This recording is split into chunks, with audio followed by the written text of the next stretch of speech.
I would like to recognize my classmate Melanie Birch. Melanie participated on the volleyball and tennis teams throughout high school, as well as Student Council, National Honor Society, and Business Professionals of America. She is going to the University of Notre Dame this fall to major in science, pre-professional studies with the goal of becoming a surgeon. Please join me in welcoming our class salutatorian, Melanie Birch.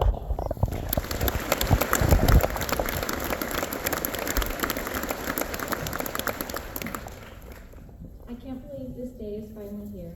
After 13 years, the class of 2025 is finally graduating. I've been looking forward to this day for several years now.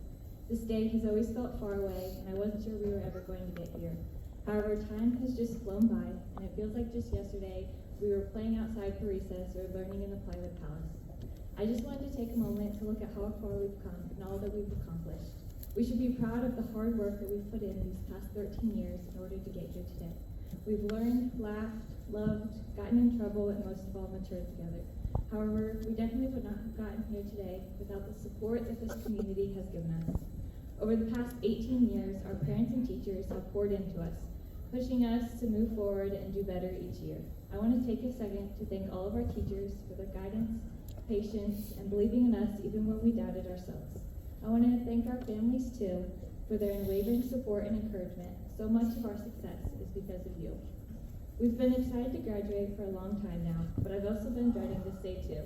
A little bit because speeches are not my thing, no matter how hard Mrs. Jericho tried to help me, but mainly because this is marking the day that everything changes.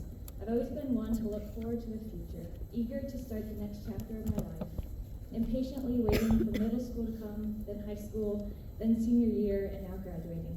As I look forward to the future, however, the changes and challenges coming soon seem daunting, and something I'm not ready for. As this year started to come to an end, I've begun to drag my feet a little, not so eager to grow up and experience the change that is coming, but instead wishing that time could freeze, just for a moment, so I could enjoy everything right here and now. That I could stay here with my friends, playing games or watching the sunrise. However, time never stops, and from this day forward, we are no longer high school students, but college students and workers, and wherever God places us. No longer will we come here every morning, walking these halls and talking to our classmates. I've gotten so used to coming to school and opening my locker with the same people I've been with since preschool. However, change is inevitable. We will meet new people, make new friends, and learn new things. We will grow older, independent, and hopefully more responsible. For those of us going to college, we'll be pushed and challenged like never before. Our classes will be harder, have to learn to manage our own time, and we're forced to make new friends. For those going into the workforce, you'll be forced to learn a new schedule and set of skills. No matter where our next steps in life put us, there will always be change and something new. Our class picked the phrase, "Life isn't about waiting on the storm to pass, it's about learning to dance in the rain." I don't know who picked this phrase, but I think it's a good reminder for us all. It's important to embrace the change, learning to adapt and grow. It's important to make the most out of life's difficulties and to find the positive in challenging times. While we might no longer be high schoolers, we will always be Jets. Adams Central has played a huge role in our lives over the years, and no matter how far away we will be or what career path we go into, AC will always be a part of us, shaping and defining who we are. These past 13 years, we have been preparing to go out into the world. So as we leave to college, or to the workforce, or to the military, never forget what you've learned here and all the memories that have come with it. We're ready for what's to come. Before I wrap this speech up and allow Macy's talk, I would love to pray over all of you. I doubt I'll ever have this opportunity to speak again, so I don't want to waste it. Lord, you are so amazing. Thank you so much for this day and everything you've blessed us with. I want to take a second to pray over every single person in this room right now. You've blessed us with an amazing community that has faithfully surrounded us these past 13 or more years. Thank you so much for a life where we can sing Amazing Grace before a state football game, or have campus life and FCA every Wednesday, or that I can pray before these people. Thank you for these teachers who have given up so many hours of their life for us, taking the time to teach us so many important things, not just math and science, but important life skills that we can use for years to come. Thank you for the friends and family in the audience here today. They've been with us through it all, the good and the bad. They've taken interest in our lives, coming to sporting events even when we were bad. They've sat at the kitchen table, attempting to teach us math, or going on college visits to help us find our new home for the next 4 years. But Lord, I also want to thank you for the kids sitting in front of me today. We've made so many memories throughout the past years, and I'm so incredibly grateful for each one of them. Thank you for the knowledge we've gained, the friendships we've formed, and the challenges we've overcome. I pray for them as they have pushed out into the world and they are met with change, things that will challenge who they are and what they believe. Help them to take these challenges in stride, learning to dance in the rain. I pray that you watch over them every step of the way, guiding them and leading them to success. Lord, most of all, I thank you for who you are. None of this would be possible without you. May we seek your will, and serve you in all that we do. In your name I pray. Amen. Amen.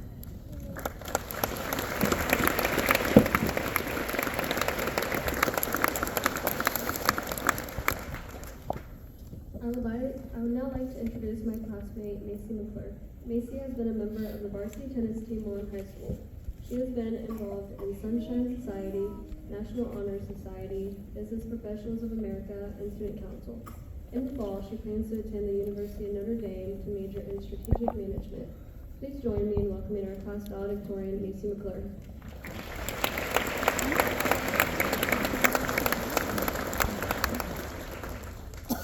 13 years ago, we walked into the school as 5-year-olds eager to learn. We were excited about all the things that we had heard and seen that school involved. Since then, we have set expectations and goals, hoping to fulfill them all along the way. Everything we have done up until this point in our lives has been a part of our journey, such as our elementary days, where our biggest worries were not getting tagged in lava monsters or caught peeking at our hands in Mrs. Mendenhall's class, or middle school, where we dreaded Mr. Mosier's first day speech and were excited about finally having lockers. And after a long wait with an anticipation that had only grown since we first walked in these doors, we reached high school. We could pick our own classes, start to drive, and were finally able to participate in things like the football student section. All of these things have been preparing us for our futures. A future for a while that felt so far away is beginning in a few short months. Our past has been preparing us for a hike called life. Throughout our time at Adams Central, we have put in lots of hard work.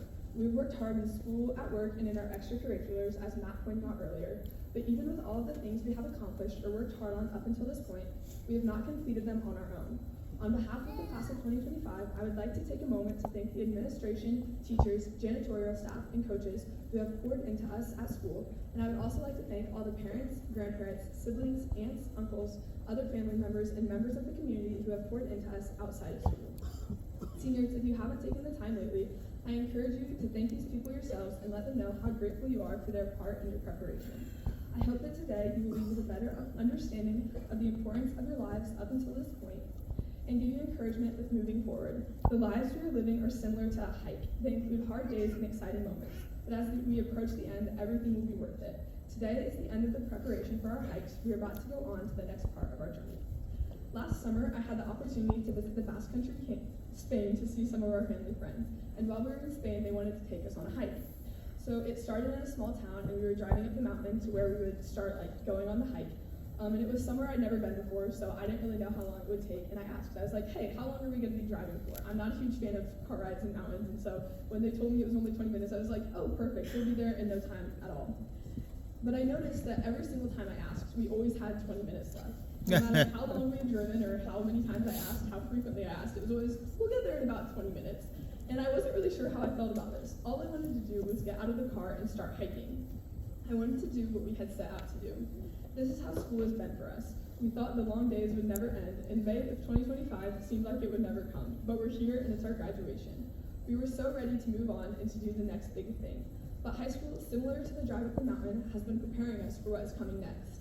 Things we have learned, participated in, and experienced have been getting us ready to go out into the real world, to start working or to go to college. They have prepared us to succeed in what is coming next. They have prepared us to succeed on our hike.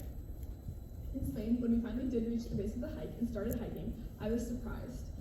I had imagined being able to see mountains and other people, but I was wrong.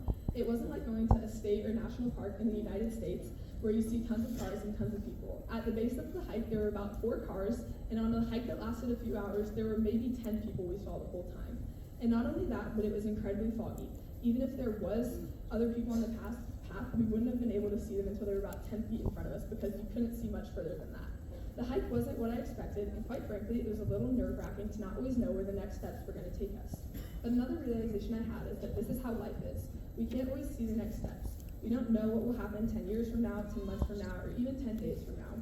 And while we do run into people on our path, it's our life and we're in control. We're making our own decisions.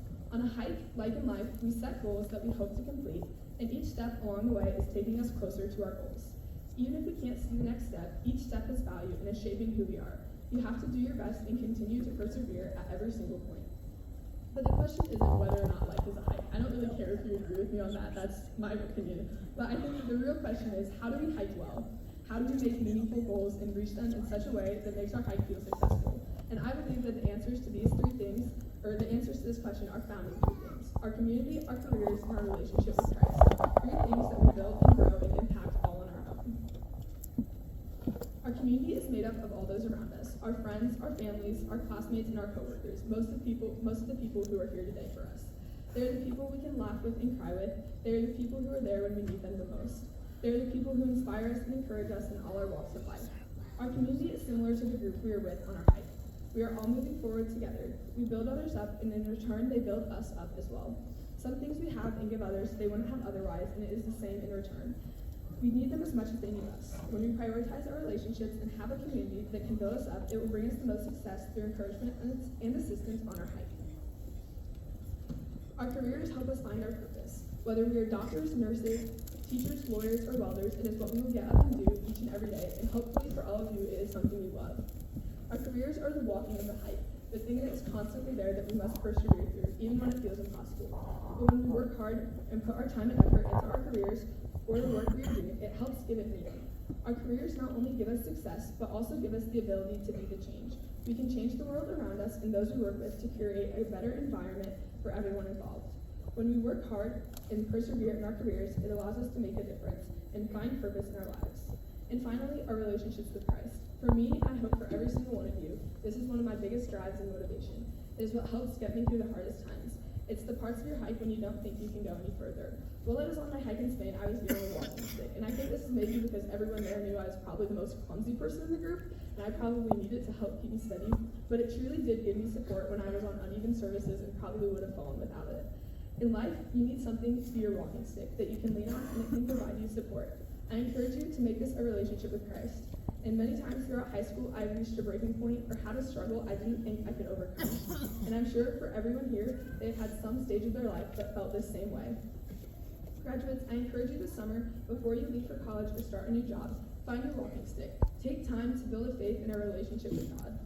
And for those of you in other stages of life, whether you're older or younger, it's never too late and it's never too soon. You can always go to God, and this is what will give you the most stability and stamina on your hike. As we draw to a close, I want you all to think of the preparation you have received for your hike up until this point. The friends we have made, classes we have taken, and sports we have played. For all of us, it is important that we hike well and use our opportunities to make the world a better place. Up until this part of our lives, we've been preparing for the path we are about to set out on. We have a foundation for our community, careers, and relationships with Christ that we will continue to build on as we get older, that will help us hike well. You need to cultivate your community and let them know how important they are to you. Don't stop showing up. You need to form your career and be diligent and persistent and be willing to go the extra mile. And you need to build your relationship with Christ because once again, you're never too old or too far gone to start doing this.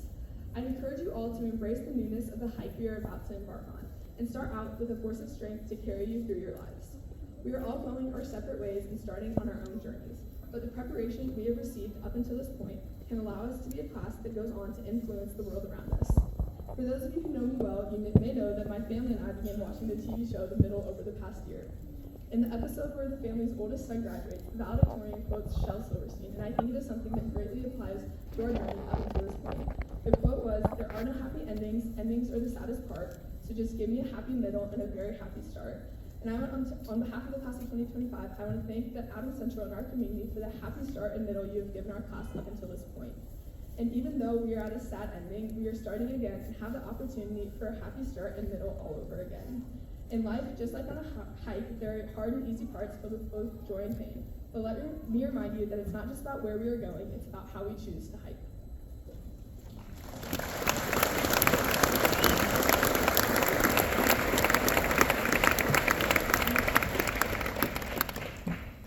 Over the past 8 years, the Adams Central Band seniors have worked hard to hone their musical skills and talent. Whether rocking out with the supersonic sound pep band, improvising with the jazz aviators, delighting us with a symphonic sound concert band, or performing with a squadron of sound in front of 10,000 people at Lucas Oil Stadium, their greatest accomplishments will be the friendships, moments, and memories they have made along the way. These are the trophies that will last them a lifetime. In honor of their time in the band program, seniors have chosen to perform Pure Imagination, created by